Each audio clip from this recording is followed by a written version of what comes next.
So thank you so much for being here and doing this. Absolutely. Uh, so congratulations on the night with Jennifer Lopez and the night in Brooklyn. You have been like so super busy. Yes. I mean, and that was so cool because you got a bunch of the season 14 contestants in the Jennifer Lopez night. Yes, that was awesome. Morgan McMichaels actually cast the piece, who's one of my OG sisters from Drag Race. So it was wonderful to be with her and to meet some of the new girls like Georges, who I'd never worked with. And also to have, a huge amount of trans representation with Sasha Colby and Carrie Colby and me there. So yeah, it was a really wonderful experience. And J-Lo was great to work with. Yeah, and of course, I don't know if Zoe mentioned that this conversation is going to be a little bit more about RuPaul's Drag Race, but and I know that you have already talked about that on the pit stop this season, but this season is so interesting because we are seeing so much more trans representation. Like the most contestants that are openly trans of any season yet, I think. Absolutely, yes. I don't think there's been another season that has featured that many, or at least told their stories quite like this season. And I mean, for you on your journey, how does that make you feel? Well, I'm just grateful. I think the show for a long time has been criticized for not featuring trans stories because trans stories are so crucial to the drag landscape. So I'm just really grateful that, there is the visibility and that the franchise is recognizing how important it is to celebrate these individuals. Oh, totally. And so, what have you been noticing? Have you been paying attention to the season so far? Yeah, I'm still a huge fan of the show, so I watch it every episode. And, even though I'm very busy, I always try to make time to watch the episode. I will admit it's not my favorite season. I think that there isn't a lot of outlandish characters like there was, say, in my season 6. But I'm always going to be a fan of the show, and I'm always going to find something to enjoy about it. It is my art form at the end of the day. So while I may have critiques or wish that things were changed or that people would not be so afraid to be dramatic, I'm always going to find the good in it. Cool. Well, I know that, by now you've had the chance to meet and know a lot of the alumni from this season. I mean, it seems like the Drag Race family stays in touch very, very much after seasons are over. Yeah, I think it depends. Obviously we don't all make friends and stay friends forever, but we have those that we do, form relationships with and stay close with. And, I'm very lucky to be removed from the franchise pretty much at this point. So I make friends with everyone and always give the new girls a chance and try to be, a good alumni to them. Cool. Well, I was also wondering, for you, you have this wonderful mission with cannabis, and Honeysuckle has been really fortunate to be able to follow that journey along. And we're seeing more and more the LGBT community become more visible in cannabis. And so, you have these dual missions where you have to break the stigma to mainstream culture, right? And I was kind of wondering how those missions parallel for you. Well, they parallel for me because they're both, two groups that have been ostracized and, treated as unequal. So I think that's how they parallel to me. I see the cannabis industry having to fight for rights to be taken serious as medicine, and I see the queer community having to fight for rights to just exist. So I think that's pretty much the parallel between the two, is that both, different sectors are fighting to be treated as equal. Do you have favorites from this season, or like somebody Sure. that you? Yeah, I'm definitely rooting for Lady Camden. I got to work with her in San Francisco at Club Beau. She's a fellow dancer as well, so obviously we really related to one another on that issue and or on that platform. And she's just a really sweet, kind girl, and I really enjoyed working with her. So obviously having that personal connection has made watching her on television that much more fun. I definitely love Georges as well. As I mentioned, I just got to work with her and she was great, but I Mm. think she's a very fierce performer and I love her style. I definitely love Carrie, even though she's no longer on the show. Definitely think she's an amazing performer all around and beautiful. But I really do root for all the girls. Deja Sky is one of my dear friends. I've known her for years and years, and I'm so happy to see her, still making it this far into the game. So, like I said, I really do. I don't have a personal stake anymore. I root for them all. I know how hard it is. I know that we're seeing such an edited version of the show. Yes. So I think all the girls deserve their kudos. That's amazing. Yeah, I remembered that you had mentioned you'd worked with Deja before. For a long time within the California scene, right? Right, exactly. Yeah, out in Fresno. She's been in a club called Fab Fresno, which is a great club. I've had many, many wonderful memories there. So happy that she's representing for Fresno and is doing it so well. Awesome. Yeah, and Lady Camden is also definitely one of my favorites this season as well. What projects do you have coming up that you are most excited about? I mean, I know that you and Robert are in the middle of another season of Muse Me.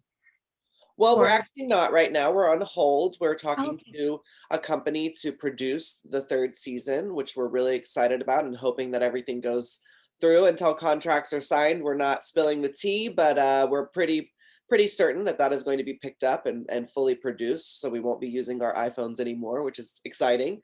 I'm also working on new music, as always. Going to be putting out a new single coming out this summer called Daily Basis with a music video that will be directed by Robert Heyman, of course. And I have a movie coming out where I'm playing opposite of Alaska called God Save the Queens.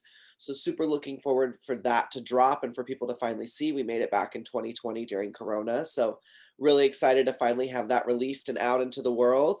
And of course, I'm performing all over all the time, every week. So I'm here literally in LA for 2 days, today being one of them, and then I'm off to Boston for this week. And I've got P-Town coming up for 420, and I'm starting to do some more college gigs, and it's just go, go, go over here. So there's a lot of exciting things to expect from me coming soon. Absolutely. Wow. Yeah, it's going to be a very interesting 420 this year. So what is going to happen with P Town on 420? What's the plan I'm for that? I'm gonna perform. I'm gonna give the kids what they deserve on 420, a ganja-centric number, lots of green, lots of smoke. I'm there pretty much for the whole weekend, so I'm really excited. I've only ever been there once, and it was last year for actually for PAX, which was a really amazing event. But unfortunately, I was there for less than 24 hours. So I'm excited to go back to P-Town and actually get to experience it and see. Oh, incredible. And I know that you are on to the next leg of your journey now, but just, for the purposes of like kind of as the season wraps up, as both a fan and as somebody who's a veteran, what would you say are like some of the highlights of this season? Oh gosh. Well, it's hard to, I guess, pinpoint my specific favorite moments. Something that comes to my mind is Punch the Ghost from Georges. I thought that was a really great and funny thing. It obviously ties into a dance move. So, of course, that's something I remember. I enjoyed the fart challenge. I know that's not the official name, Mm-hmm. but that was very funny to me. Daytona Wins, I believe. Yep. I thought that was a really great, strong episode. And there's also been, some really amazing lip syncs, some that I wouldn't necessarily have judged the winner, i.e. Alyssa Hunter against Carrie Colby. But, I think it's, like I said, been a great season. Although it hasn't been my favorite, I do think that there has been a lot of shining moments. And I'm just excited to see the brand continue to grow and continue to find new girls and show the world what makes drag so special. I think that's interesting. I mean, what to you would have made this season pop a little bit more like some of the others?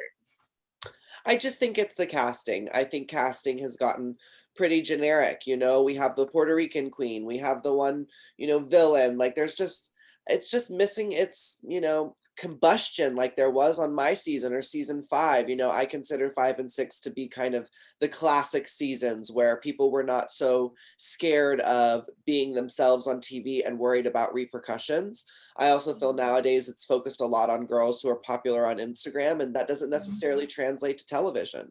So, I think it really does come down to casting and also just the charisma, uniqueness, nerve, and talent of the individuals. Yeah, I mean that's a good point because we did have this long period of lockdown where a lot of performers in every aspect had to be content with doing stuff at home and broadcasting through social media rather than performing live. And you know, a lot of the points have been made that because the girls on this season are so young, they have that as much more of a frame of reference than performing live in drag. And that's probably shaped their approach to the craft. Sure, I definitely can see that point. I think you hit it on the head with young. Again, you look at my season, and we had me, who was very young, against Bianca, who was much more established. And I think that's what makes an interesting and dynamic story, is when we're getting different perspectives. And when we have just a bunch of young people, I don't know, I just don't find it as dramatic and over the top. And that's what I'm here for when it comes to drag. Totally. I think there's a lot to be said for intergenerational dialogues, which is, a big part of a lot of friendships that I've had, and probably why you and Robert get along so well, and Robert and I got along so well. Yeah, absolutely. India Ari has a song, and she says, if old people would talk to young people and young people would talk to old people, we'd be a better people. And I really believe in that. I believe in learning from our elders, but also having elders stay young by learning from us youngins. Exactly. It's the only way to know how we're evolving as a culture. Correct. Wow. I love that part of it. Yeah, it's kind of funny. I mean, I think there was an episode where RuPaul mentioned expose and nobody knew who expose was, and that made me feel old. Yeah, I mean, when you cast youngins, what do you expect? Right? And there's even an interesting generational divide in the drag community, right? Because I'm seeing like a lot of the drag queens now who are in their 30s that are our age, that are now feeling very removed from the ones that are in their 20s, and there is this specific brand of Gen Z humor that's very different. Yeah, I think that's common though. When I stepped onto the scene, I think people who are older than me felt that way about me. So I think that's just the cycle of life, and very common. It's just amplified in drag because, as you said, with each new sort of generation comes a new take on drag. And so, the pageant drag used to be very big, and that has slowly and surely phased out as these younger Instagram kids have come in and made it more about fashion and less about over the top glam and big drag jewels. And so things just begin to shift. And I think even for me, just like you said, in my 30s, when I look at these new girls, I feel very removed and very like, oh my gosh, they're so much younger than me, and I'm the old one now. I just went on tour with a bunch of girls who are from later seasons, and I was the oldest one there. So, and I'm only 33, I'm not old. So it's Yeah. just natural. It's the cycle of life. And I think it's both positive and negative. And again, that's why I always say, if we can learn from each other and still keep some of the old with the new, then that's the best of both worlds.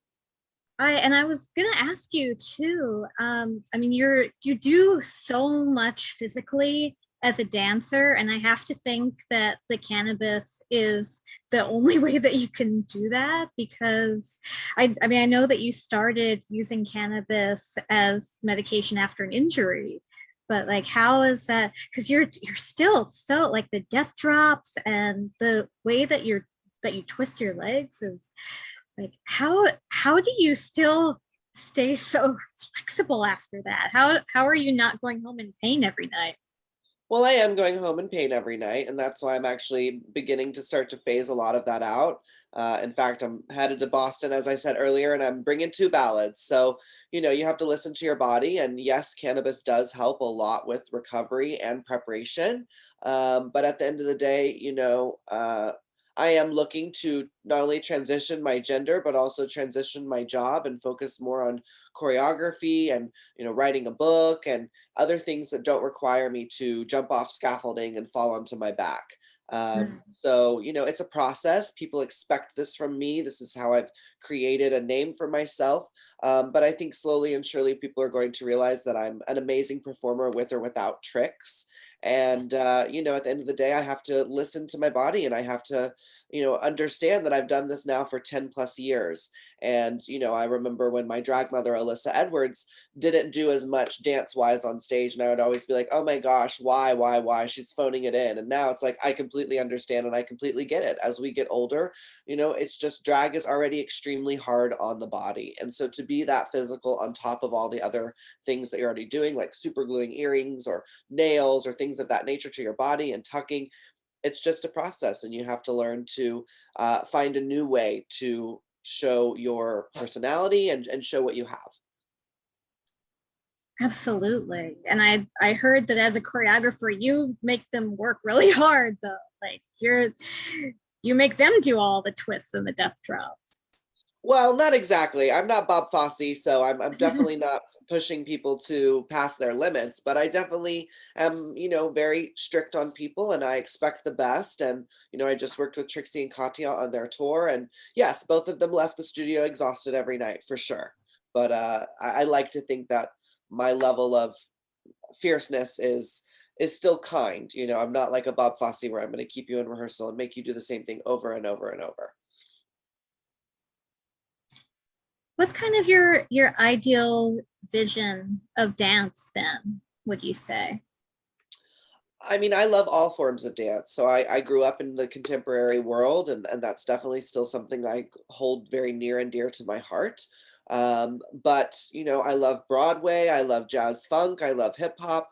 So I'd like to do it all. I really would. I'd love to choreograph for Broadway. I'd love to choreograph a Cirque du Soleil. I'd love to choreograph a Target commercial. I think that's the great thing about being a choreographer is I have many different movement vocabularies that I can pull from and many different references.